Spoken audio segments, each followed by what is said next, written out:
I wasn't researching utopian communities when I found the pattern. I was looking at population movements in the 1840s, where people went, why they left cities, how communities formed in rural areas. Standard demographic research. But then I started noticing something strange about the timeline. In the 1840s alone, over 80 utopian communities were established across the United States. Not over a decade, not gradually. In one 10-year period, more than 80 separate communities sprang up. Brook Farm in Massachusetts, New Harmony in Indiana, the Oneida community in New York, Shaker villages across New England, Fourierist phalanxes in Ohio, Pennsylvania, Texas, dozens of names, hundreds of locations. And here's what made me stop. Historians openly admit they don't know the exact number because so many were short-lived. Most lasted months. Some lasted a few years, a handful survived a decade, then they disappeared. Not gradually declining, not slowly disbanding. They collapsed, almost all of them, within the same general time frame. Between 1840 and 1920, over 100 utopian communities were established in America. By 1920, nearly all of them were gone. The survivors? 2? Maybe 3? That's not a movement. That's a coordinated effort with a specific duration. And the timing matches something else perfectly. 1840 to 1920. The exact period Tartaria disappears from maps and historical records. Let me show you what these communities actually were. Brook Farm, established in 1841 by Unitarian minister George Ripley near Boston. The official story, transcendentalists seeking to combine manual labor with intellectual pursuits. Members would farm together, share the fruits of their labor equally, and have time for literary and scientific interests.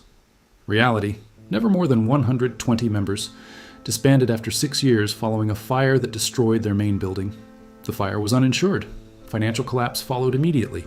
Nathaniel Hawthorne was a founding member. He invested money, lived there for 8 months in 1841, and later wrote a fictionalized account called The Blithedale Romance that portrayed the community as bitter, dysfunctional, and led by a charismatic, megalomaniacal reformer. His protagonist described Brook Farm as a place of lofty intentions that quickly became disillusioning. New Harmony, established in Indiana in 1825 by Robert Owen. The official story, scientists and intellectuals escaping modern capitalist life to pursue natural philosophy. All in reality, Owen recruited an entire community of scientists from Philadelphia, considered the brightest and most promising in the nation. They traveled together on what was called the boatload of knowledge. The community thrived for exactly 4 years. Then it collapsed, amid internal disputes over money. But here's what's interesting. Owen had successfully run a model community in New Lanark, Scotland for years. He understood communal economics. Yet New Harmony, with the nation's best scientists, couldn't sustain itself for more than 4 years. The Oneida community, established in upstate New York in 1848 by John Humphrey Noyes. The official story, perfectionists, believing humans could achieve freedom from sin through communal living. In reality, they practiced complex marriage. Every man married to every woman in the community. Odd children were raised communally. The community controlled reproduction through eugenic experiments trying to improve genetic composition. 270 members at peak in 1874. Then, in 1879, a meeting of ministers in Syracuse condemned the community. Unrest hit. Noyes fled to Canada on June 29, 1879. The community was reconstituted as a joint stock corporation, Oneida Flatware and Silverware, in January 1881, not disbanded, transformed into a business, the Shakers, one of the longest-lasting groups. Founded by Mother Ann Lee in 1774, by the 1840s, over 20 communities in greater New England. 6,000 members at peak. They practiced celibacy, complete celibacy. No marriage, no sexual relations, no children born into the community. How does a movement that prohibits reproduction expect to survive? Through converts. But after the Civil War, conversions declined sharply. By the early 1900s, the Shakers were almost extinct. Today, one community remains, Sabbath Day Lake in Maine. Think about that pattern. Communities established with great fanfare, attracting idealistic members, operating for a specific period, then collapsing suddenly or transforming into something else entirely. Now, here's where it gets interesting. Historians describe the 1840s as the golden age of communities, or the height of the utopian trials. They openly state, the exact number of these societies is unknown because many of them were so short-lived. Short-lived. As in, they existed for months, maybe a year or two, then vanished. No records, no documentation of where the members went, no explanation of why communities with functioning economies suddenly collapsed. Ralph Waldo Emerson wrote to Thomas Carlyle in 1840, "We are all a little wild here with numberless projects of social reform." Numberless projects, not dozens, numberless. Between 1842 and 1858, 28 Fourierist phalanxes, unions, and societies were established across the United States. In 16 years, 28 communities following the philosophy of Charles Fourier. By the 1860s, almost all gone. Why? The official explanation is economic failure, leadership problems, internal disputes. But consider what these communities actually did. 1. Isolated members from mainstream society. 2. Required members to give all possessions to the group. 3. Discouraged or prohibited contact with outsiders. 4. Controlled marriage, reproduction, and family structures. 5. Operated under charismatic leaders with absolute authority. 6. Kept minimal external records. 7. All disbanded when leaders died or left. Does that sound like voluntary social experiments? Or does it sound like controlled isolation? Let me show you something about who joined these communities. The official history says idealists, reformers, people seeking alternative ways of living. But look at the actual demographics. New Harmony attracted scientists, specifically founding members of what would become the National Academy of Science, intellectuals, educated people, the brightest minds of their generation. Brook Farm attracted transcendentalists, writers, thinkers, people who read, wrote, and questioned mainstream narratives. The Oneida community drew perfectionists, people who believed human society could be radically improved. These weren't random farmers or working-class laborers seeking economic security. These were educated, articulate people with access to information, people who might remember things, people who might pass down stories that didn't match the official history, people who might have knowledge of civilizations, architectural techniques, or historical events that needed to be forgotten. And they were systematically isolated in remote communities, away from cities, away from mainstream society, away from the ability to spread whatever they knew. Here's what nobody talks about. Many of these communities occupied the same land, one after another. The Harmony Society established a community in Butler County, Pennsylvania called Harmony. They sold it and moved to Indiana, establishing New Harmony. Then they sold that and returned to Pennsylvania, establishing a colony on the Ohio River. They reached peak membership in 1866. Or then, the practice of celibacy thinned the society's ranks. By 1905, disbanded. But here's the pattern. When one community failed, another often took its place. New Harmony's land was sold to another utopian group, which also failed. Yellow Springs, Ohio. New Harmony, Indiana. Aurora, Oregon. These aren't just failed communities. They're modern towns built on the sites where utopian experiments once isolated hundreds of people. The communities disappeared. The people scattered. The land was repurposed. And within a generation, nobody remembered what had actually happened there. As one historian put it, within a generation, the utopian project is erased, assimilated. Erased. Not evolved or transformed. Erased. Now consider the timing more carefully. The movement reached its apex in the 1840s, declined after the Civil War. By 1920, nearly extinct, 1840 to 1920, the same 80-year period when Tartaria disappears from maps, old world architecture stops being built, massive institutional changes sweep America, insane asylums explode in size, orphan trains move 250,000 children, world's fairs display primitive peoples. Americanization programs erase immigrant heritage, all happening simultaneously, all between 1840 and 1920. And in the middle of this period, over 100 communities spring up across America, isolating educated people in remote locations, operating under strict control, then disbanding when their purpose is complete. Coincidence? Look at what these communities actually demanded of members. From contemporary accounts, members gave all their possessions to the group, discouraged frequent interaction with outsiders, withdrawal into isolated communities, strict commitment to celibacy or complex marriage or other controlled reproduction. Strong, charismatic leaders with absolute authority. When the community dissolved, members scattered. This isn't a recipe for building a new society. This is a recipe for controlling a population for a specific period until they die off or can be safely reintegrated into a society that no longer remembers what they knew. The Shakers are the perfect example. Celibacy, no reproduction, survival dependent entirely on converts. What kind of movement deliberately ensures it can't reproduce itself? Unless reproduction wasn't the point. Unless the point was to isolate existing people who might remember something, until they died. Mother Ann Lee died in 1784. The Shaker movement continued through the 1800s, growing through converts. But who were the converts? Were they people seeking religious fulfillment? Or were they people who needed to be isolated? People with inconvenient knowledge? People whose stories didn't fit the narrative being constructed? By the 1900s, when everyone who might have remembered the old world was dead, Shaker communities collapsed. Mission accomplished. Let me show you something else. Many communities had specific rules about who could join and under what conditions. Brook Farm required a 2-month probationary period before membership was approved.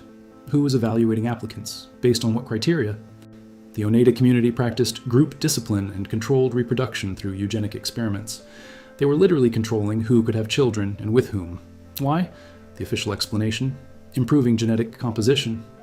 But consider an alternative: preventing certain bloodlines from continuing, preventing people who carried specific heritage, maybe Tartarian heritage, from passing it on. Here's what really troubles me. When these communities disbanded, where did the members go? Brook Farm, disbanded 1847. Members scattered. No comprehensive records of where they went. New Harmony, collapsed 1827. Scientists dispersed. Some went to other utopian communities. Others disappeared from historical record. Oneida, transformed into a corporation 1881. Members became shareholders or employees. Their communal past erased within one generation. The pattern repeats. Community forms. Operates for a specific period. Disbands or transforms. Members scatter. Next generation has no memory of it. As one account describes, eventually a town forms around them, and they cash in on that. They incorporate, and within a generation, the utopian project is erased, assimilated. Erased, assimilated. The exact same language used to describe the Americanization movement's goal: eliminate any visible marker of difference. Now ask yourself this: if you wanted to isolate people who remembered Tartaria, who might have lived in Tartarian cities, who might carry knowledge of Tartarian technology or architecture or history, how would you do it? You couldn't imprison them. That would be too obvious. People would ask questions. You couldn't kill them en masse. Too visible. Too many witnesses. But you could convince them to isolate themselves. You could create utopian experiments promising a better world, a perfected society, an escape from the chaos of industrialization. You could recruit the educated, the idealists, the people most likely to question official narratives. You could place them in remote communities under charismatic leaders who controlled information flow. You could keep them isolated from outsiders. You could prevent or control reproduction. You could wait for them to die. And when enough time had passed, when anyone who might remember was gone, you could disband the communities, scatter the survivors, and let the next generation forget it ever happened. Consider what historians openly admit. The exact number of these societies is unknown. Unknown. We're talking about the 1800s, not ancient history. The telegraph existed, newspapers existed, the United States government was keeping census records. Yet historians don't know how many utopian communities existed, because many of them were so short-lived. How short? Months? A year? Long enough to serve a purpose, then dissolved. Over 100 documented communities between 1700s to 1900s. But the actual number?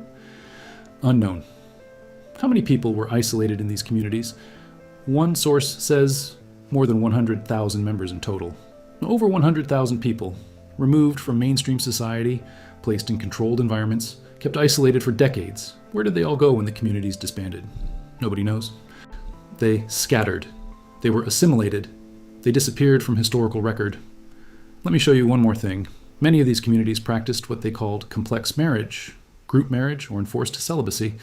What do all of these have in common? They disrupt normal family structures. They prevent the passing down of heritage from parents to children. In Brook Farm, children attended communal schools with specific curricula. In Oneida, children were raised in communal nurseries, separated from biological parents. In Shaker communities, no children were born at all.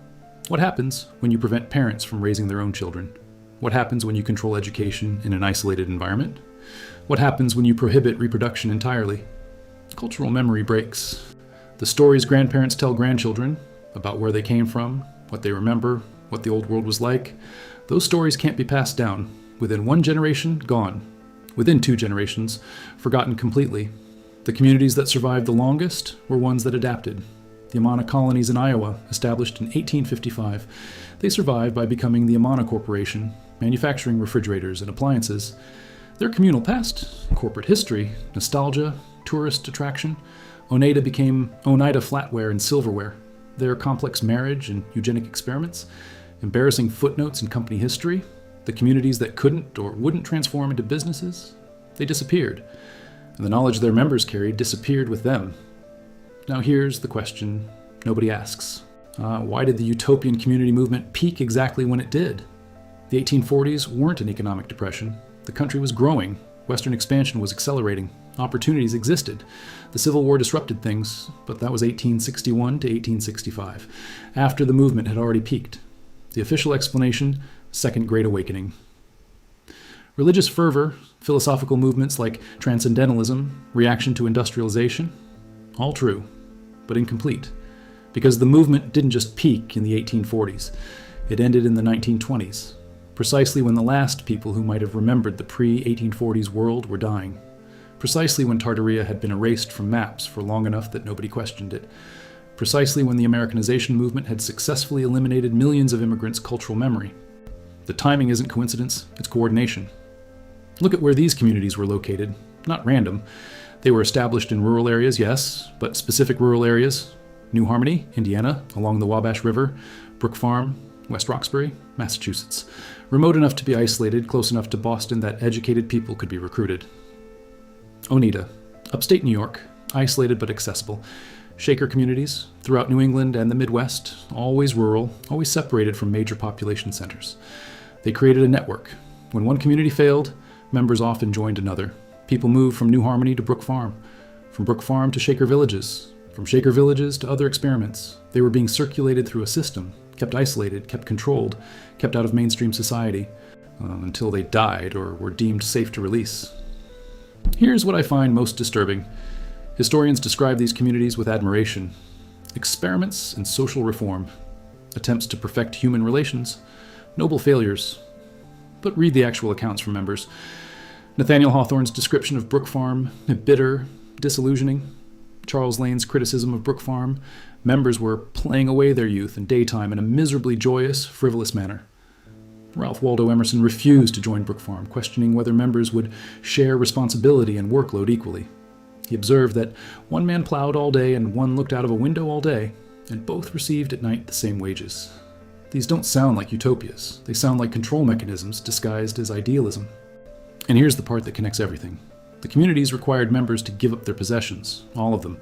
Property, money, inheritance, everything given to the community. What happens to people's possessions when the community disbands? In some cases, they were sold to pay debts. In other cases, distributed among remaining members. In most cases, nobody knows. The possessions, which might have included documents, family records, artifacts, photographs, evidence of heritage, disappeared. Just like the people disappeared. Just like the cultural memory disappeared. By 1920, the utopian community movement was effectively over. A few survivors lingered, the Amana colonies, one Shaker community, a handful of others. But the massive wave of the 1840s to 1890s? Gone. Over 100 communities, 100,000 plus members, decades of isolation. And then, nothing. The people scattered. The communities dissolved, the land was repurposed. Towns grew where communes had been, corporations formed where collectives had operated. And nobody asked what happened to all those people. Nobody wondered where they went. Nobody questioned why so many experiments failed in the same time frame. Because by 1920, anyone who might remember what the world was like before 1840 was dead. Anyone who might have lived in Tartarian cities had died in isolation. Anyone who might have carried knowledge of advanced architecture or technology had been prevented from passing it down. The generational break was complete. So now ask yourself, if your family participated in a utopian community between 1840 and 1920, what did they know? Why did they really join? Were they seeking utopia? Or were they placed there? And when the community disbanded, where did they go? What stories did they carry that couldn't be passed down because their children were raised in communal nurseries, or because celibacy prevented them from having children at all? What heritage was erased when they were forced to give up all their possessions, including family records, documents, photographs, to the community? And here's the bigger question. If over 100 communities isolated over 100,000 people between 1840 and 1920, if those communities systematically prevented cultural transmission through controlled marriage, communal child rearing, or enforced celibacy, if the communities disbanded precisely when the last generation who might remember the old world was dying, if the movement peaked in the 1840s and ended in the 1920s, matching exactly the period when Tartaria disappeared, what were they really hiding? Who were they really isolating? And what did those 100,000 people know that needed to be forgotten? The evidence is all there. The communities existed. That's documented. Over 100 of them. That's admitted by historians. 100,000 plus members. That's the estimate. Most disbanded between 1840 to 1920. That's the timeline. Members scattered when communities dissolved. That's what happened. Cultural memory was broken through disrupted family structures. That's what they did. It's not hidden. It's just not connected. Nobody looks at the utopian community movement and thinks, this is how you isolate witnesses.